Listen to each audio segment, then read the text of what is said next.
Let's talk about how you can improve your ankle mobility. We're going to break down 4 different options that you can utilize, giving you multiple different variations that you can implement right now. So the first one that we're going to go over is static stretching. So now that when we're looking at static stretching, we have a few ways that we can set this up. The first one Nate's going to be showing is going to be a bent knee variation. So he's going to have his toes elevated, and he's going to be driving his knee forward, trying to challenge his posterior calf musculature.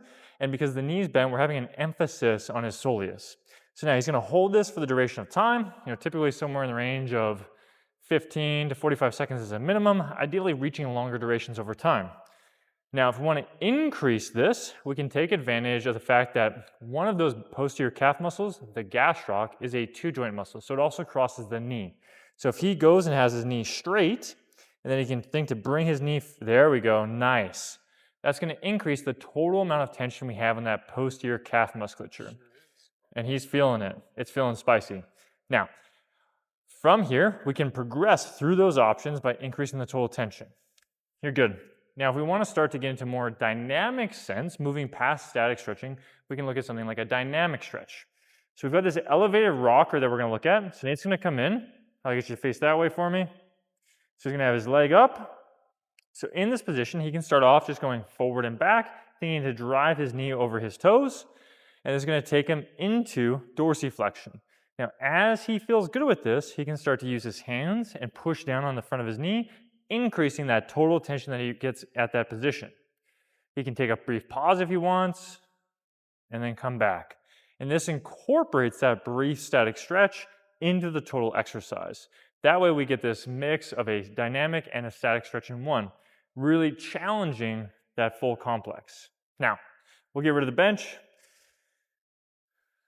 So as we move past the static stretch, past the dynamic stretch, the next thing we can do is start to incorporate a more active contraction into the movement. So what we're going to look at now is doing a positional isometric. We're going to do one that emphasizes challenging that posterior calf while we're in a deep position. So Nate's going to be setting up here. You can do this where you lean into a wall and push, or you can set up a split squat roller in a rack, or alternatively actually utilize a bar in a rack. Now, what he's going to do is have his back leg, and he's going to be thinking about, 1, driving his heel down to get into a deep state of dorsiflexion. Then once he's at his max range, he's then going to be thinking about pushing with these guys, trying to drive himself forward, and that gives us this overcoming isometric where he's pushing in a very lengthened state, which is a fantastic option for developing more range of motion and strength and control at that end range. Let's do that one more time. So you can see he gets into a nice good body lean, sinks down into that dorsiflex position, and then pushes hard at driving in. Great job. So again, if you don't have this, you can do it as a wall push, like he's showing here.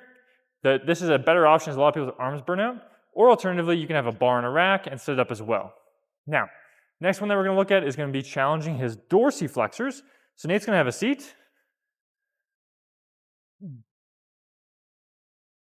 So what we have here is a heavy dumbbell, and then Nate's in a seated position. And then from here, what we're going to be doing is trying to work on closing his joints, so sinking deeper into dorsiflexion. And he's going to pull as hard as he can. And you can see there, these guys popping. He's feeling it. Now with this, we want to try to find the right angle to get into as deep of dorsiflexion as possible. So if he's feeling okay, we can roll this back, and you see how he's in a deeper knee bend, and he gets into more dorsiflexion. Fantastic. And he's trying to pull as hard as he can. Whew, he's going even harder on it. I love it.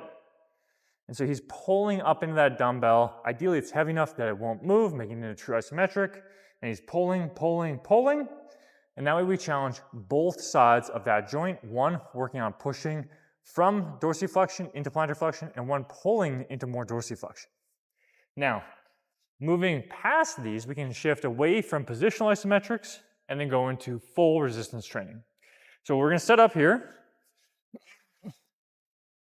is an exercise that we call the front foot elevated split stance calf raise. Here you go, Nate. So for this exercise, we're going to go into a split stance with the front foot elevated, and that just gives us more control than a standard traditional single leg calf raise. We're doing this on a deficit, that way Nate can really sink down into dorsiflexion. And an advantage with this is that we get this really good body lean that allows us to maintain tension in that bottom position. In a classic deficit calf raise, where a lot of people are upright, they shift off and they lose that tension in that bottom position like that. Whereas in this variation, we can really maintain that tension where we truly want it in that bottom position. Now, what we're going to do with this variation is do something that we call heavy, slow resistance training. So Nate's going to go very slow. So we're looking for around a 3 to 4 second rise and a 3 to 4 second lower. In addition to that, we would normally have him use additional resistance for the heavy. So he's pretending. So as we're doing this, we're trying to load it up heavy enough that that bottom position gets very challenged, and we can almost have a hard time getting up to the top. That way we can really prioritize that lengthened position. And he's going slow and controlled throughout it. All right, next one we're going to look at is going to be dorsiflexion. So we're going to be doing a heavy slow resistance variation that's going to challenge the dorsiflexors. So Nate's going to come in a seated position. He's going to have his leg kicked out in front of him. You can also do this sitting on the floor. And then from here, he's going to be going through dorsiflexion first. So you can see he can get through a nice, good full range of motion by having his leg kicked out. Now, to make this heavy slow resistance, we need to add a heavy resistance. So he's going to use his other leg. That way he can have some manual resistance. And he's going to be going slow throughout the full range. So he's going to really emphasize pulling him to that top position and then slow coming out of it, trying to resist his push with that other leg. This is a great variation that requires very limited equipment, just basically yourself, and then you can challenge it pretty heavily since you're using your hip extensors and knee extensors versus your dorsiflexors. Great job. So that's going to be 4 different methods that you can utilize: static stretching, dynamic stretching, positional isometrics, and heavy slow resistance, with a few different options within each to develop more dorsiflexion range of motion.